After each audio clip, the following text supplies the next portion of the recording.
A big day at the spring fling for two Campbell County High School athletes. Seniors Kristen Chapman and Shayla Goins have a full day ahead at the state meet on Thursday. Each enters the competition as tops in Tennessee in two of their respective events, Chapman in the high jump and Goins in the shot put. Chapman defends her back-to-back state championships in the high jump at noon. She'll also take part in the triple jump tomorrow. Tonight, Chapman runs in the preliminaries of the 300-meter hurdles, and if she qualifies, she'll run again tomorrow night. Goins is scheduled to throw the shot put in the morning with her turn in the discus ring in the afternoon. Motorists who refuse to wear their seat belt, beware. The 2012 Click It or Ticket seat belt enforcement is underway as of May 21st. Sheriff Robbie Goins and the Campbell County Sheriff's Office is joining in with other law enforcement officers across the country to help save lives. Sheriff Goins says that too many drivers and passengers on the road are not wearing their seat belts, and it often ends up in tragedy. He goes on to say that their goal is to save more lives, so Campbell County deputies will be out enforcing seatbelt laws around the clock. This year's Click It or Ticket runs through June 3rd. However, officers enforce the seatbelt law all year long. Those who choose not to wear a seatbelt will feel the heat from our officers, who will be out cracking down on violators.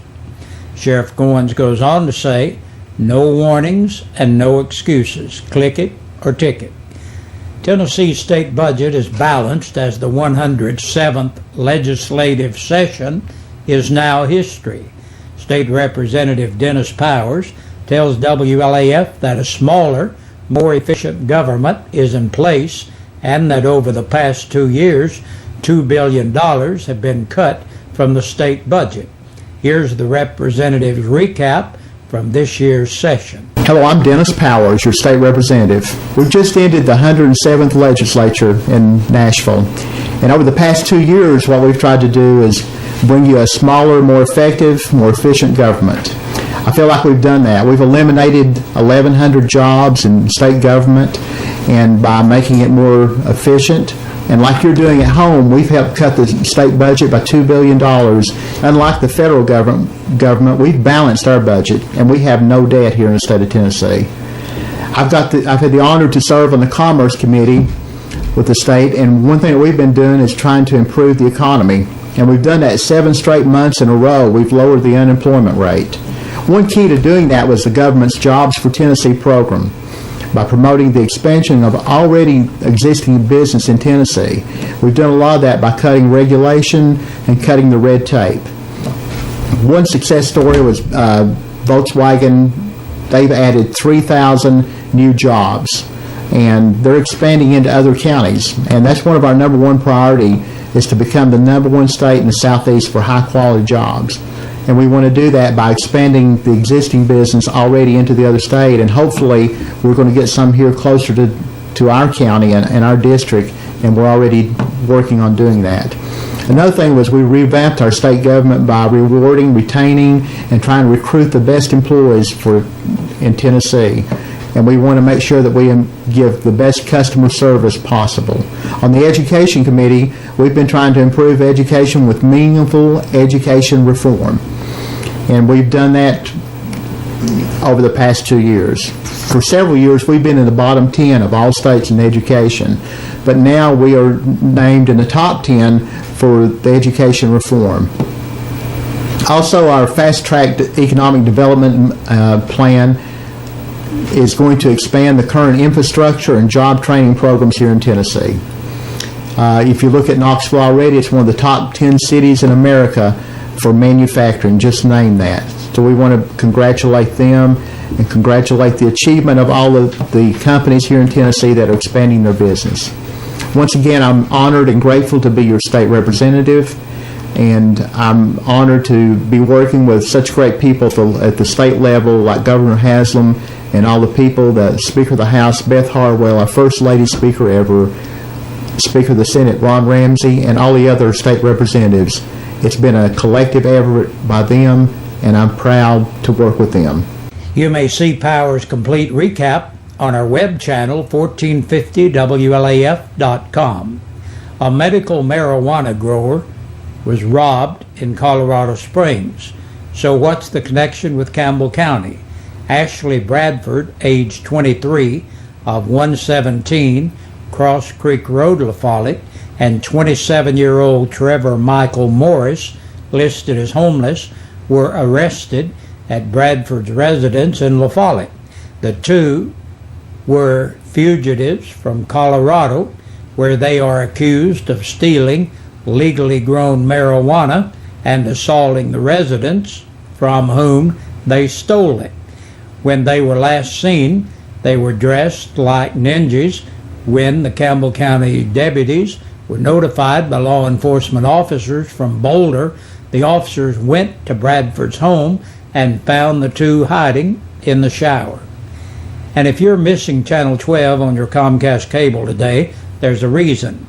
As of midnight last night, WLAF TV 12 is no longer available in analog. In simple terms, if you don't have a small or large black Comcast box to go with your television, then you're not able to receive Channel 12. Just call Comcast to sign up for a receiver. And that's our news for this Wednesday evening. Stay tuned next for the press release from the Campbell County Sheriff's Department. And it's time now for our report from the Campbell County Sheriff's Department. 15 people have been booked into the jail in the past 24 hours. Amber M. Bailey, 26, of Robin Road, La Follette, for theft of property under $500 and criminal trespassing. 49-year-old Delora T. Book of Lakewood Drive in Jacksboro for failure to yield the right-of-way and DUI. Amber Marie Boshears, 22, of Forks Grove Road, La Follette, for arson, aggravated assault by domestic violence, theft under $500, and resisting a stop-frisk-halt search order. 30-year-old Mark Andrew Buttachovi of Linden Park Circle, La Follette, for public intoxication. Jeremiah Chapman, age 20, of Crown Point Lane, La Follette, for aggravated assault and vandalism over $1,000. 23-year-old Ryan Daniel Courier of Hickory Hills, La Follette, for aggravated burglary, domestic violence by assault, violation of an order of protection, and evading arrest. 42-year-old Kenneth Michael Douglas of First Street, La Follette, on a capious bench warrant. Courtney M. Fontana, 21, of Shady Pine Lane in Newcomb, for evading arrest, a capious bench warrant, and a revoked bond. 39-year-old Rebecca Ann Ford of Back Valley Road, La Follette, for DUI, driving while suspended, violation of the registration law, violation of the Tennessee financial law. 48-year-old Curtis Todd Hembry of Robin Lane, La Follette, on a revoked bond. Earl Jeffrey Jones, 43, of Georgetown, Ohio, for violation of probation. 20-year-old Robert Chance Lunsford of Knoxville, on a capious bench warrant. Amber Elizabeth McCarty, 28, of Valley View, La Follette, for possession of a Schedule II controlled substance and violation of the driver's license law. Linda Ann Morris, 48, of West Beach Street, La Follette, for public intoxication and failure to obey a police officer. And last today, 29-year-old Dustin Reed Vowell of Hickory Lane in Jacksboro, methadone for resale. And that's a look at our news for today on this Wednesday, the midweek edition. Thank you for joining us, and be sure to join us back here again tomorrow evening. We sing happy birthday to you, and may all your dreams come true. Happy, happy birthday. Oh.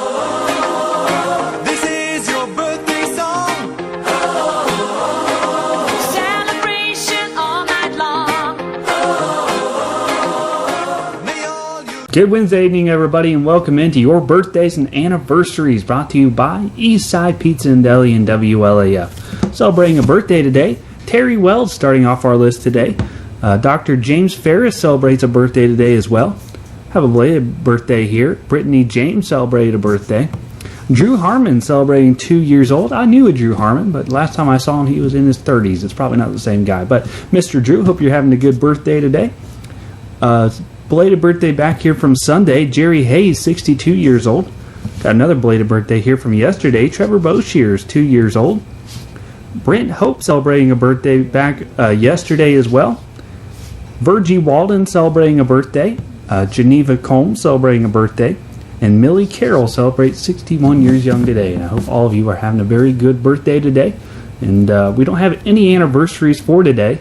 So if your birthdays or anniversaries are sometime this week, we're going to be having a drawing for 2 free dinners from Eastside Pizza and Deli early Friday morning, and you can qualify to a chance at winning those. You just send us in your information, your name, your phone number, and if you'd like to, you can send in the amount of years, and we'll be sure to get you here on our list, and that qualifies you for a chance at winning those 2 free dinners from Eastside Pizza and Deli. You can call 562-1450, 566-1450, or 562-3557. You can fax in your information to 562-5764 or email WLAF@bellsouth.net. And that does it for our birthdays and anniversaries for this Wednesday. Hope to see you back here tomorrow. You have a good night. Stay tuned. Your news continues.